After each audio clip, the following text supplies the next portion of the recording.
Someone who has absolutely nothing to do with the family, not blood, come in and take control. But things were about to get even worse for Erkin and his family. I didn't know what had happened or why it had happened. I just knew that the police had arrived at the cemetery and had handcuffed him.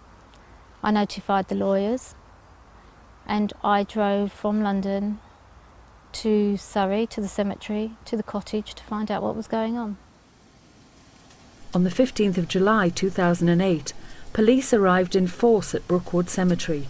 They were looking for Ramadan Guney. I said, yeah, what is it? I said, we've got a warrant for your arrest. I said, what for? I said, solicitation to murder. I said, really? I said, can I see the warrant? I said, give me the warrant. I said, anyone been murdered? I said, no. Anyone been paid? I said, no. Ramadan Guney had been the subject of a sting by Surrey police. An undercover officer posing as a hitman called Zaf had met with Guney, and in recorded conversations the pair had discussed the murder of Diane Holliday. I said, I know exactly what's going on. I said, it's a set-up from day one. I said, I've done this. Oh, don't say no more. I said, I've done this to know what's going on, to expose you lot. This is a set-up from day one. Erkin was charged with solicitation to murder and spent a year on remand awaiting trial. But he protested his innocence, insisting he'd suspected all along that Zaf was an undercover cop. Oh, leave me alone, please. I grew up in Stoke Newington, Hackney. If you know what that is and what that means, you'll understand that it's a very rough, tough place to grow up. You can smell the police. You can see the police. You can feel the police. But if it was so obvious, why did he play along?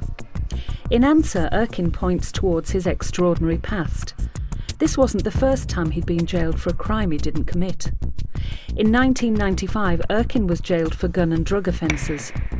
He always protested that the evidence was planted, but he served 7 years of his sentence. Then in May 2003, Erkin was summoned before the Court of Appeal and told he was a free man. His conviction had been quashed, but he was never told why. In fact, he is the second person in the history of the UK who has ever had his conviction overturned and not being told the reasons for it. The only clue the judges gave was that substantial doubt has been cast upon the integrity of persons who were then but are no longer police officers.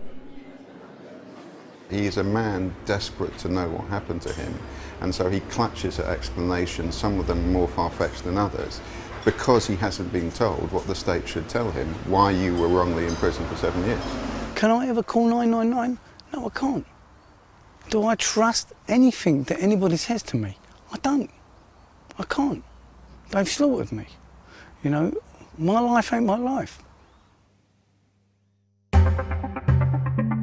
So, 5 years later, when Erkin received a knock at the door from a man offering to rid him of Diane Holliday, he says he knew he was being set up. As I said, I couldn't ring 999. I couldn't trust anybody. The plot was thick, it was deep, and so I had no choice but to play him along. I meet him in my car, which is signed written Brookwood Cemetery, in Sainsbury's, under CCTV to make sure that they don't try and shoot me. Erkin says that police later told him they were acting on information from a disgruntled former employee and on Diane Holliday's assertions that she'd lived in fear of Erkin. Erkin gave Zaf a coded phrase. When the job was done, Zaf was to call Erkin and tell him the paint is dry. The pair agreed that no money would change hands until Erkin heard these words. On the 15th of July, police staged an accident near Diane Holliday's home. He rings me up and he tells me the paint is dry. And I say to him, did you put enough lacquer on it, mate? Taking the piss. Zaf asked to meet for payment, but Erkin never turned up. Instead, he went back to the cemetery and waited for the police to arrive. Up until this point, Ramadan Guney had been kept completely in the dark by her husband. Had I been aware, I would have notified our lawyers, and I would have gone through the lawyers to notify the police that it had to stop.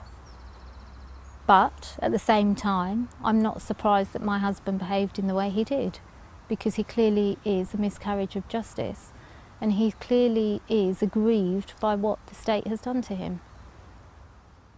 But it's one thing to be understood by your family and another to grip the rail at the Old Bailey and convince a jury. I have to say I was scared. I didn't believe that they believed any of it. In fact, you know, I was quite convinced that that was it. I was going to have to go through this whole thing again. His trial was all, at the end of the day, about his evidence. He would make or break that case for him. That when he took the stand, the jury clearly understood and could see through his expression, his pain, the language he used, that this was a man who believed what was going on and believed that he was trying to get to the bottom of someone trying to set him up. As it turned out, he was right. On the 22nd of May 2009, Ramadan Guney was found not guilty of soliciting to murder Diane Holliday. And thank God for the jury, you know. That's all I can say to you. I can thank God for the jury.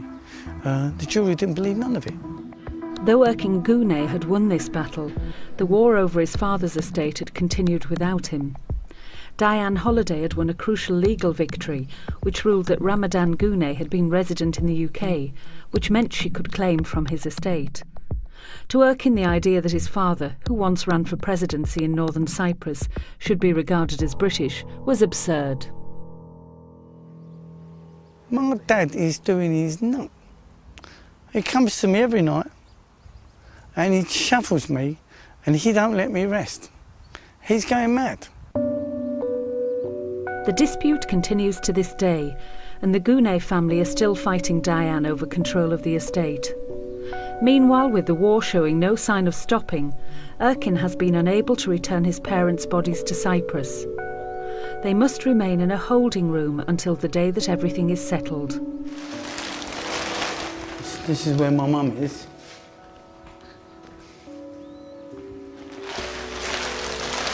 And this is where my dad is. I'd at least like to bury my mum and dad.